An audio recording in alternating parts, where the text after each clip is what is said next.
Hi guys, BM Setup channel viewers and subscribers लोगो नोंथांमोन आरो लोगोसे फेसबुकआव जायफोर नायनाय रायजो राजाफोर नोंथांमोननि गेजेराव माखासे सुबुंफोरनो नांगौ लन नांगौब्ला आं नोंथांमोननि सायाव मोननै एप्स खोन्थागोन बे एप्सआ रियेलि आरो ट्रु एन्ड ट्रास्टेड आं दिनैसिम नैबे मोनसे एप्सखौ आं मोननैबो लिंकखौ होगोन नैबे मोनसे एप्सखौ आं खमावबो 3 years आं इउज जाबाय 3 years बारबावबायसो आं बेखौ इउज खालामनाया आरो लोगोसे नैबे मोनसे एप्सखौ 1 year जाबाय आं इउज खालामनाया जुदि नोंथांनो माखासे बे मोननै एप्सखौ आं मानि थाखाय बाहायो होनना बुंब्ला माखासे समाव आं नैबे मोनसे एप्सनिफ्राय आं रां लादोंब्ला आं सुख'स्लाबनो हायाब्ला नैबे मोनसेनिफ्राय आं लाब्रबनानै ओरै सुख'नानै ओरै फारसे खालामनानै होयोलाय माखासे समावहाय मा जायो जोंनियाव रां थाब्लाबो मा होनोमोनलाय माखासे समाव गैया जायो नोंथाङा खामायब्लाबो अके सरि आं बेखौ बुंगोन नोंथाङा खामायब्लाबो माखासे समावहाय मा होनो रांनि प्रब्लेम जायो नांगौ जायो माबा मोनसे सोरबा बेमार आजार जायो न'खरावहाय माबा मोनसे खैफोद जायो माबा मोनसे बेसाद बायो अभार आरो रांखौ बाहायफ्लाङो अभार जानोबा मालाबा समावहाय इमारजेन्सि नोंनो पार्सनेलि मेडिकेल ट्रिटमेन्टनि थाखाय रां नांगौ जाबाय होमबा बे समावहाय नोंथाङा बबेनिफ्राय मोनगोन बेंकआव खारदिङोब्ला भेरिफाइ खालामगोन आरो लोगोसे नोंथाङा मा होनोमोनलाय बेखौ सेलारि मावनाय सेलारि माने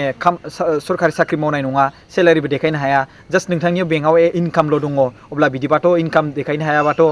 माने एकाउन्टआव फैसा डिप'जिट थाबा बेंकआथ' होखानाय नङा खिन्थु नोंथाङा ट्रेनजेक्सन जायो नङा होमबा मान्थलि ट्रेनजेक्सन जायो बबेबानिफ्रायबा नोंथांनाव एकाउन्टआव हाबो आरो बा नोंथाङा लेबार खामानि मावबाय बे फैसाखौ नोंथाङा 10,000 15,000 एकाउन्टआव केस सोनानै डिप'जिट खालामना दोनबाय बेबायदिजोंबो नोंथाङा मा खालामनो हायो बेंकनिफ्राय माने लनखौथ' लानो हाला खिन्थु अनलाइन नैबे आं जाय नोंथांमोननि सिगाङाव खोन्थागोन आं प्रसेसखौ बेवहाय नोंथांमोना मोनगोन आरो रियेलि ट्रास्टेड एप्स मिथिबायना बेनो जाबाय फार्स्टआव आं नैबेखौ खोन्थागोन नाभि बेंक बे नाभि बेंकनिफ्राय नोंथांमोनहा खमावबो माने 5 लाख 10 लाखसो 50 लाखखौनो हमबावसो नोंथाङा जुदि मोजाङै जुदि नोंनि आर्निंखौ देखायनो हायोबा सापस हमना ला नोंथांनि एकाउन्टआव दायो 15 लाख दङ अके नोंथांनो नांगौ क्रर थाखा रां अब्ला नोंथाङा बेवहाय नोंथांनि स्टेटमेन्टखौ देखायनो हागोन आरो बेनि गेजेराव नोंथाङा एप्लाइ खालामनो हागोन नोंथांनो अफार देखायगोन नोंथाङा बेसेबांखिनि 5 crore 2 crore नोंथाङा बेखौ एलिजिबिलिटि नङा होमबा स' बिनि उनावहाय मा बिथांमोना नोंथांनि एकाउन्टआव डाइरेक्ट क्रेडिट खालामनाय नङा कास्टमार केयार गावसोरा कल खालामहरगोन भेरिफाइ खालामगोन मा दङ नोंथांनाव नोंथाङा कम्पानि दङ कन्ट्रेक्टनि लाइसेन्स दङ नङा होमबा बेखौ नोंथांनाव बिहरगोन नोंथांनि आधार कार्डजों नोंथांमोना OTP लिंक खालामनांगोन ओमफ्राय बिनि गेजेराव बे प्रसेसखौ खालामबानो आरो लोगोसे नोंथाङा ITR फाइल दं नामा बेखौ आपल'ड खालामनो हादो लोगो नोंथाङा माने 1 hourसो लानो हागौ बेबायदि प्रसेसखौ नाथाय बेंकआव थाङोब्ला नोंथाङा बेसेबां गोबाव लागोन सप्ता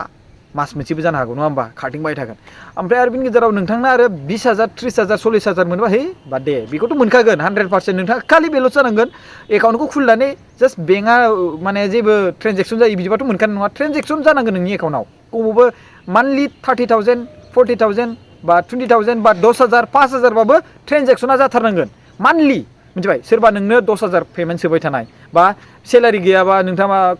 कम्पानियाव खामानि मावो बाट नोंथाङा सरकारि साख्रि मावा बिदि नङा कि नोंथाङा मोनो बाट नों कम्पानिफ्रायबोथ' नों सेलारि हिसाबै मोनगासिनो दं ना 15,000 बाबो 10,000 बाबो स' बेजोंनो लानो हागोन नोङो जेरै जोङो इउटुबनिफ्राय इनकाम खालामो इउटुबाव जोङो 20,000 हक 15,000 हक बिदिबाबो जोङो माने लनखौ मोनो केपासिटि मोनो 1 लाख 2 लाखसिम गाहामसिम मोनो नोंगौ रियेलि आंनि इउटुबार लोगोफोरखौबो बुंगोन आङो मोनगोन नोंथांमोनाबो जुदि लानो गोसोबा आरो जोंनि रायजो राजाफोरखौबो आरो ना बेनो जाबाय नाभि बे आं लिंकखौ होनानै होगोन नोंथांमोना बिनिफ्राय बे लिंकआव क्लिक खालामना इनस्टल खालामनानै लादो बिनि गेजेराव 100% नोंथाङा जुदि बेंकआव ट्रेनजेक्सन जायोबा 30,000 40,000 10,000 20,000 50,000 जुदि नांगौब्लाबो नोंथांमोना बेयाव मोनगोन आरो खिन्थु नोंथांनि एकाउन्टआ माबायदि बेखौ नोंथांमोना इनस्टल खालामनानै नायबासो मोनगोन दा माखासे स्टुडेन्टफोर थायो बिथांमोना गोजान थायो बिमा बिफाया खामानि मावो साख्रि मावो बा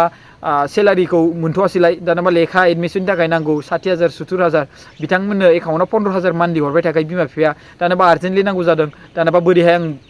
बबेनिफ्राय मोनबावनो नङा होमबा दानाबा अब्ला बे स्टुडेन्टआ मा खालामनो हायो इनस्टल खालामनानै गावनि आधारजों लिंक खालामनो हागोन मानो होनबा बिमा बिफायाथ' बिनि एकाउन्टआव सोहरखायो अब्ला बे सेलारि हिसाबै बिथांमोनखौ बेखौ काउन्ट खालामगोन आरो ना अनलाइनावहाय अब्ला 15,000 10,000 हरबाय थायोबा बिनिफ्रायनो बिथाङा मा मोननो हागोन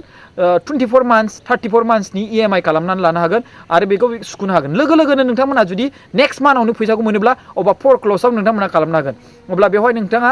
बेसेबांसो लस जागोन 1,000 2,000 बिदिबो लस जानो हागौ नोंथाङा लोगोनो क्ल'ज खालामबाय नालाय आरो लोगोसे नोंथाङा बै बिमा बिफाया फैसा हरनायखौनो मान्थलि एसे दाननानै जुदि खालामनो हायोबा बेबो बेटार जाहैबाय बोसोरसेनि उनावबो क्ल'ज खालामनो हायो माने मान्थनि गेजेरावबो क्ल'ज खालामनो हायो गाबोनबो क्ल'ज खालामनो हायो खिन्थु गाबोननि थाखाय सोर लन लागोन नङा होमबा बे मोनसे खोथा जाहैबाय ओमफ्राय बिनि सेकेन्डआव जाहैबाय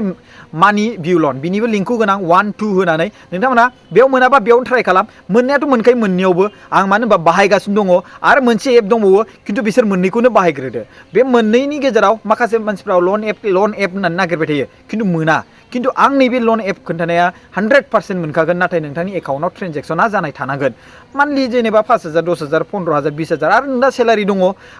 फार्स्ट साप'ज हमना ला नोंथाङा मान्थलि इनकाम खालामबाय थायो 40,000 50,000 दानाबा नोंनो नांगौ 5 लाख लन इमिडियेटलि नङा होमबा ओमफ्राय बिनि गेजेराव नोंथाङा बेंकआव थांनोबो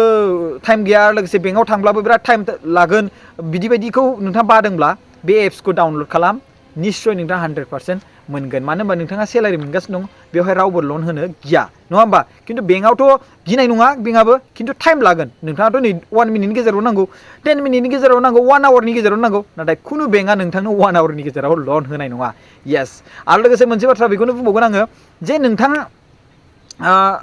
साप'ज हमना ला माबा मोनसे बेमार आजार जादों मेडिकेल ट्रिटमेन्ट माबा मोनसे नांगौ जादों स' बेफोरनि थाखायबो नोंथाङा बेखौ इउज खालामनो हागोन आरो ना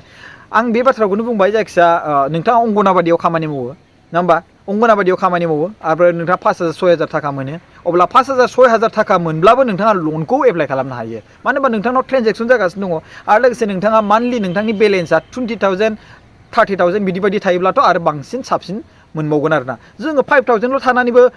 लनखौ एप्लाइ खालामनो हायो 30,000 मोनगारना होयो ओमफ्राय बिनि गेजेराव नोंथाङा बेखौ सुख'नानै होफिनबाय खायसे मानसिफ्रा ओरैबायदि थायो लनखौ लानानै खालि जानाय मानायावल' बाहायनानै बिनि गेजेराव बेखौ बोरै सुख'फिननांगौ बेखौ नाजाया बेयावनो मानसिया लन लानायाव गोरिबसिन जालाङो बा दुरबल जालाङो लन होनो ओमफ्राय लनखौ लानो गिसिगोन आरो मानसिफोरखौ लन लानाया गोरोन्थि नङा मिथिबायना लन लानाया नोंनि बेनिफिटनि थाखायसो नोंथाङा माबा मोनसे मा होनोमोनलाय साप'ज हमना ला नों साख्रि मावो 30,000 सेलारि मोनो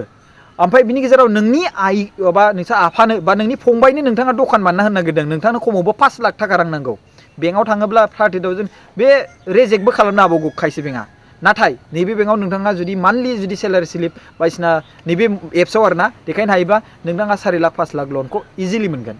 येस इजिलि मोनगोन मिथिबायना बेवहाय खालि एप्लाइ खालामनोखौल' रोंनांगोन बबेबा माबा मोनसे थगायनाय एप माबा खालामनाङा नोंथाङा बेयाव पेन कार्ड लिंक थागोन आधार कार्ड लिंक थागोन OTP फैगोन गिनाङा बे OTP मा फैखोलै होननानै आंनिफ्रायसो फैसा लांगोन नामा बिदि नङा गिनाङा मानो होनबा आं बाहायखांबाय गोबांनो आं जाय जायगायाव लिंक होदों बे लिंकखौल' हो फार्स्टआवहाय नोंथांनो आं होदों नेभि बिदिनो सेकेन्डआव मानि भिउ स' बे मोननैयावबो नोंथांमोना खामायना लानो हागोन रायजो राजाफोर माने लनखौ लानो हागोन आरो ना खामायना नङा लनखौ लानानै मोजां खामानियाव बाहायनानै नोंथांमोना सुख'फिनबानो जाबाय खिन्थु बेल' मोनसे बाथ्रा नोंथाङा होफिननो हानाय गोहो गैयाब्ला होफिननो हायि सोरनाव दङ गासिनाव दं खामानि मावनांगोन नोंथाङा जुदि लन लानानै जेबो खामानि मावालासिनो मालायनि फैसाखौ जानानै ओरैनो नागिरोब्ला अबावथो नोंलाय मा जानांगौ बेखौलाय आरो माथो बुंबावगोन आरो ना नङा होमबा स' थेंक इउ स' माच गाइस भिडिअखौ नायनो थाखाय नोंथां लनखौ नाङाबा लोगोनो होना होदो शेयार खालामनानै बिथांनो नांगौदां खिन्थु इनस्टल खालामबानो जे लन मोनगोन बे नङा आं बे बाथ्राखौ बुङाखै ट्रेनजेक्सन जागोन ना जायाखै नोंथाङा बेखौ सानग्रोखा इनस्टल खालामना खुनु लाब गैया नोंथांनि एकाउन्टआव जुदि ट्रेनजेक्सन जायाबा नाय अब्लाबो टेस्ट मानो होनबा होनोबो जानो हागौ माखासे खायसे क्रेडिट स्करनि सायाव जायो खिन्थु आं हले बेयावहाय 1 लाखसिम लन लाबाय आं थेंक इउ स' माच आं नोंथांमोननो प्रुफखौबो होगोन दे थेंक इउ